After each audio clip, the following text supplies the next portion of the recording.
बिस्मिल्लाहिर्रहमानिर्रहीम। Dear students, you are welcome in knowledge exchange. Students, आज की इस वीडियो में हम यूनिट नंबर 11 साउंड के न्यूमेरिकल प्रॉब्लम सोल्व करने जा रहे हैं। Question number 1 is in a busy street traffic noise has intensity of 10⁻⁵ watt per metre square. Find the intensity level in decibel. तो जो इंटेंसिटी लेवल है वो हमें गिवन है 10⁻⁵ watt per metre square. I not जो है ये हमें नाउन होता है 10⁻12 वाट पर मीटर स्क्वायर। ये बेसिकली स्टैंडर्ड है। इस आई नॉट को हम कहते हैं फेंटेस्ट ऑडिबल साउंड। ये वो मिनिमम इंटेंसिटी साउंड होता है जो हम सुन सकते हैं।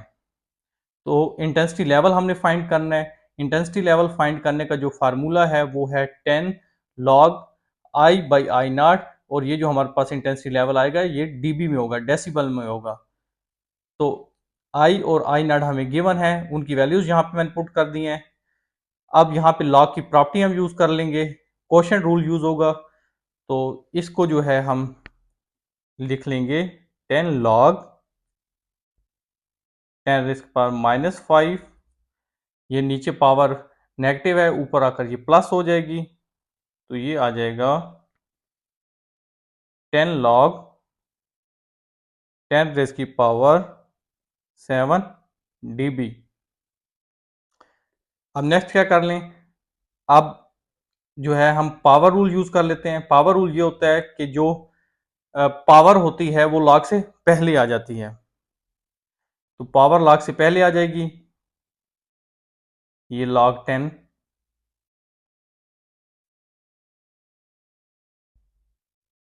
अब log 10 जो होता है ये हमारे पास 1 होता है, तो ये हमारे पास बन जाएगा 70 dB। तो 70 dB is our required intensity level. Question number 2 है mosquito buzzing has intensity level of 40 dB। Calculate the intensity of this buzzing sound. तो इंटेंसिटी लेवल 40 dB गिवन है। हमने आई जो है वो फाइंड करना है इंटेंसिटी लेवल, और आई नॉट हमें नाउन होता है, वो होता है 10⁻⁻12 वाट पर मीटर स्क्वायर। तो जो फार्मूला आप यूज करेंगे वो होगा intensity level equal to 10 log of I divided by I nought. Intensity level given है 40 dB, तो यहां पे ये पुट कर दें आप 10। आई हमने फाइंड करना है, आई नॉट 10⁻⁻12 है। ये 10 इधर आके डिवाइड हो जाएगा, यहां पे रह जाएगा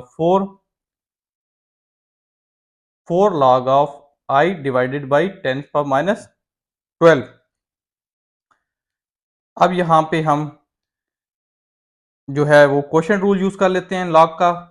तो ये हमारे पास बन जाएगा log आई माइनस log 10⁻⁻12।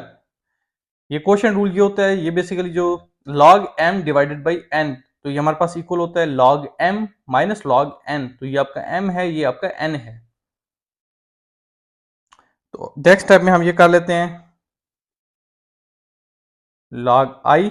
अब पावर रूल यूज कर लेंगे। पावर रूल ये होता है कि जो पावर होती है वो log से पहले आ जाती है, माइनस ये -12 log 10। तो ये बन जाएगा हमारे पास अब 4 equal log i minus minus plus, और ये जो log 10 होता है ये बेसिकली 1 होता है। तो ये आ जाएगा 4, ये 12 उधर जाकर माइनस हो जाएगा log i। तो ये आ गया -8 इक्वल टू log i। अब आपने क्या करना है, हमने इंटेंसिटी फाइंड करनी है, तो आप यहाँ पे log इनवर्स कर लें, एंटी लॉग ले लें, तो आपके पास जो आंसर आ जाएगा वो आ जाएगा 1 इंटू 10⁻⁸ वाट पर मीटर स्क्वायर। तो ये हमारे पास रिक्वायर्ड इंटेंसिटी है। क्वेश्चन नंबर 3 है what is intensity level of threshold of hearing and threshold of pain. ये जस्ट स्टेटमेंट बेस्ड क्वेश्चन है। इसका आंसर है the threshold of hearing is assigned a sound level of 0 decibel 0 dB। This sound corresponds to an intensity of 10⁻⁻12 watt per meter square. The intensity level of a loud sound which gives pain to the ear is usually between 115 and 140 dB. Now come to the question number 4.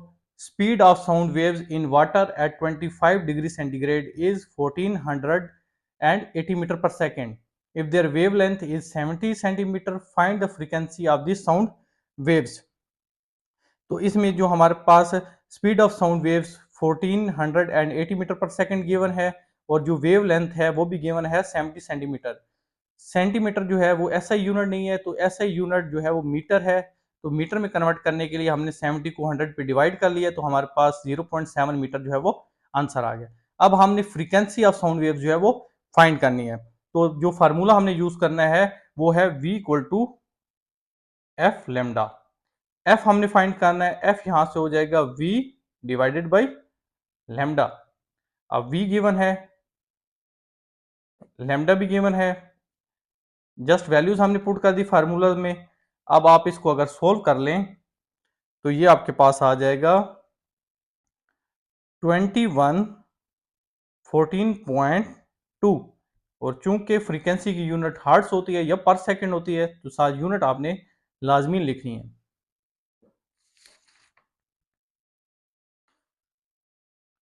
Question number 5 है, what is speed of sound at 15 degree centigrade in air if speed of sound is 332 metre per second at 0 degree centigrade.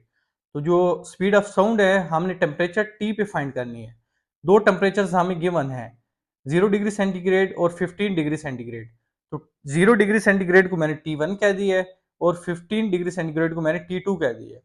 चूंकि ये temperature degree centigrade में given है, हमें इनको kelvin में convert करना है। तो जो टेम्परेचर डिग्री सेंटीग्रेड में है उसमें 273 हमने ऐड कर दिया, तो जो हमारे पास टेम्परेचर्स हैं वो केल्विन में आ गए हैं। तो अब इन दोनों टेम्परेचर्स का डिफरेंस हमने ले लिया है, तो इसको हमने कह दिया ये T है। अब नेक्स्ट जो फार्मूला आपने यूज करना है वो है v t equal to v nought plus 0.61 t. ये जस्ट आपने डायरेक्ट फार्मूला जो है वो याद कर लेना है। अब यहाँ पे वी टी जो है वो हमारे पास अननोन है जो हमने फाइंड करनी है। वी नॉट जो है वो गिवन है 332 मीटर पर सेकेंड प्लस 0.61 और टी, ये जो दो टेम्परेचर्स का डिफरेंस हमने फाइंड किया वो बेसिकली ये स्मॉल टी है। तो इसकी वैल्यू जो है 15 की है, 15 केल्विन। यहाँ पे आप पुट कर लें। अब आप इसको सोल्व कर लेंगे तो ये आपके पास आ जाएगा 341.15 मीटर पर सेकेंड। तो ये हमारे पास फाइनल टेम्परेचर है, ये हमारे पास फाइनल स्पीड ऑफ साउंड है at temperature T. Question number 6 है, find the range of wavelength for Audible sounds if the minimum frequency is 20 hertz and maximum frequency is 20 kilohertz. तो range of wavelength का मतलब ये है कि हमने एक से ज्यादा वेवलेंथ जो है वो फाइंड आउट करनी है। तो नेक्स्ट हमें स्टेटमेंट में बता दिया क्वेश्चन की कि मिनिमम फ्रीक्वेंसी और मैक्सिमम फ्रीक्वेंसी, दो फ्रीक्वेंसी गिवन है, लिहाजा हमने दो वेवलेंथ फाइंड करनी है, एक मिनिमम वेवलेंथ, दूसरी मैक्सिमम वेवलेंथ। तो ये जो मैक्सिमम फ्रीक्वेंसी हमारे पास ये 20 किलो हर्ट्ज है। सबसे पहले तो इसे हर्ट्ज में कन्वर्ट कर लिया है 20 को 1000 से मल्टीप्लाई करके, तो ये आ जाएगा हमारे पास 20,000 हर्ट्ज। फार्मूला जो है वो simple v is equal to f lambda use करना है आपने। चूंकि हमने वेवलेंथ फाइंड करनी है तो lambda equal to v by f यहां से आ जाएगा। अब चूंकि हमारे पास दो फ्रीक्वेंसीज हैं, एक फ्रीक्वेंसी है मिनिमम, दूसरी है मैक्सिमम, तो जब हम इस फार्मूला में मिनिमम फ्रीक्वेंसी यूज कर रहे हैं तो उसके कोरस्पॉन्डिंग हमारे पास जो वेवलेंथ होगी वो मिनिमम वेवलेंथ होगी। तो इस फार्मूला में जस्ट आप वैल्यूज पुट कर दें। मिनिमम फ्रीक्वेंसी की जो वैल्यू है वो 20 हर्ट्ज है, यहाँ पे गिवन है। ये जो v है ये स्पीड ऑफ साउंड है इन एयर और वो हमें पता है वो होता है 332 मीटर पर सेकेंड। तो आप यहाँ से कैलकुलेटर सोल्व करेंगे तो आपके पास जो मिनिमम वेवलेंथ है वो आ जाएगी 16.6 मीटर। नेक्स्ट हमने मैक्सिमम वेवलेंथ फाइंड करनी है, तो इस फार्मूला में फ्रीक्वेंसी जो है उसकी जो वैल्यू है वो मैक्सिमम फ्रीक्वेंसी की वैल्यू आप यूज करेंगे और वो है 20,000 हर्ट्ज। आप इसको सोल्व करेंगे तो आपके पास आ जाएगा 0.017 मीटर। ये आपकी जो है मैक्सिमम वेवलेंथ है। क्वेश्चन नंबर 7 है, सबसे पहले सॉरी इसकी स्टेटमेंट थोड़ा सा आपको ब्लर नजर आ रही होगी, लेकिन चले मैं बोल लेता हूं तो आपको समझ में आ जाएगा। During thunderstorm thunder sound is heard after 3 seconds of lightning flash. Find the distance of cloud from ground. Speed of sound हमें given है 340 मीटर पर सेकेंड। और टाइम जो है वो भी गिवन है 3 सेकेंड। तो हमने जो डिस्टेंस एस जो है क्लाउड का ग्राउंड से वो फाइंड करना है। तो सिंपल फार्मूला हमारे पास है s equal to v t. V जो है 340 मीटर पर सेकेंड गिवन है, टाइम जो है वो है 3 सेकेंड। इसको आप मल्टीप्लाई कर लेंगे तो आपके पास आ जाएगा 1220 मीटर। अब क्वेश्चन नंबर 8 है और ये लास्ट न्यूमेरिकल है इस चैप्टर का। Sonar sonar basically sound navigation और एक रेंजिंग सिस्टम होता है। Sends ultrasound signal towards sea bed, it is received back after 5.3 second. If speed of sound in sea water is 1550 metre per second, find the depth of sea water. तो हमने depth of sea water जो है वो find करनी है। Time जो है वो 5.3 सेकेंड है। ये basically speed of sound in sea water है 1550 metre per second. Depth of sea water find करने के लिए सबसे पहले हम डिस्टेंस फाइंड कर लेंगे। तो डिस्टेंस के लिए जो आपने फार्मूला यूज करना है वो है s equal to v t. यहाँ पे वी ओ टी गिवन है, इनकी वैल्यूज आप पुट कर लें फार्मूला में। तो आपके पास जो डिस्टेंस है वो आ जाएगा 8215 मीटर। अब डेप्थ जो आपने कैसे फाइंड करनी है, यहाँ पे एक ट्रिक है। अब जो डेप्थ होगी आपके पास, चूंकि ये जो हमारे पास टाइम गिवन है क्वेश्चन में ये डबल टाइम है, लिहाजा जो डेप्थ आएगी हमारे पास वो इस डिस्टेंस को डिवाइड बाई 2 करने से आएगी। या दूसरा मेथड ये है कि यहाँ पे आप इस टाइम को डिवाइड बाई 2 कर लें, तो फिर आपके पास ये जो एस डिस्टेंस आ जाएगा ये आपके पास डेप्थ होगी। तो अब मैं ये कर लेता हूं, क्योंकि मैंने टाइम को डिवाइड बाई 2 नहीं किया तो मैं डिस्टेंस को डिवाइड बाई 2 कर लेता हूं। तो मेरे पास जो आंसर आएगा वो हमारे पास डेप्थ ऑफ सी वाटर होगी। तो डेप्थ जो होगी हमारे पास, डेप्थ ऑफ सी वाटर वो होगी एस डिवाइडेड बाई 2। तो ये आ जाएगा 4107.5 मीटर। तो स्टूडेंट्स उम्मीद है आपको ये न्यूमेरिकल्स अच्छी तरह से क्लियर हो गए होंगे। अगर कहीं पे आपको कोई प्रॉब्लम हो तो कमेंट सेक्शन में ज़रूर बताएं। चैनल पे नए हैं तो चैनल को सब्सक्राइब कर दें, वीडियो पसंद आए तो वीडियो को लाइक शेयर कर दें। अब हम बहुत ख्याल रखें, मिलते हैं अगली वीडियो में, तब तक के लिए अल्लाह हाफिज़।